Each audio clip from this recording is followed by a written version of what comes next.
what made you move from Scotland to America? Well, I say to people, a church in America found out about me because someone gave them my name. They gave them my name as a bit of a joke, and they never got the joke. They took it seriously. And that was really essentially it. Really? Somebody mentioned their need of someone to serve in the church. The person said, well, I have a name for you, but you would have to go a long way to find this person. They asked me once, I declined their invitation. I didn't want to leave Scotland. And when the invitation came a second time, it was a bit like, the word of the Lord came to Jonah a second time, saying, go to Nineveh. And so we went. And, tomorrow when I fly home, it will be 34 years to the day when we actually flew out of Scotland to go and make our home in the United States. I think I can doubt myself, my standing, my the wonder of what it means to be accepted, not on the basis of any merit of one's own, but entirely on the strength of what another has done for us.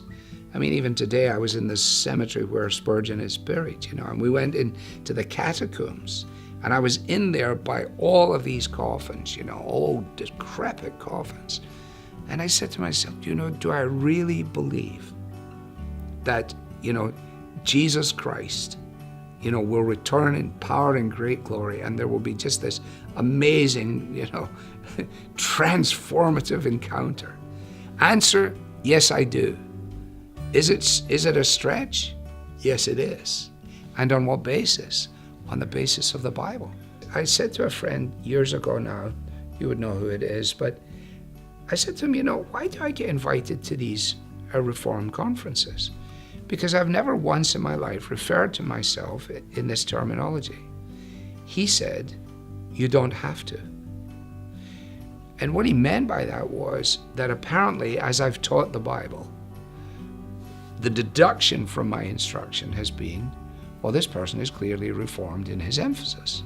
So my congregation, starting in 1983 on the east side of Cleveland, they wouldn't know Reformed if it jumped up and bit them. And it wasn't my job to go there and establish a framework on the basis of a systematic theology. First of all, because it was never my conviction to do it, and secondly, because I don't think that's the point. I mean, doing this Spurgeon stuff has become apparent again. Spurgeon said, I am happy to be known as a Baptist. I am happy to be known as a Calvinist. But if you want to know what my creed is Jesus Christ. So that unless that is the case, then you will only be able to move in the circles that believe you dot their I's and cross their T's.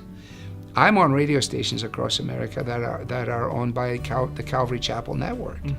Well, Calvary Chapel Network from the Jesus movement of the 60s is certainly not going to regard itself in those terms. In fact, it is opposed to those terms.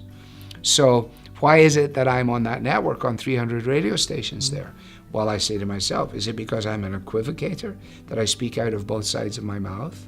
Or is it possibly because they encounter in my approach something that is disarming to them?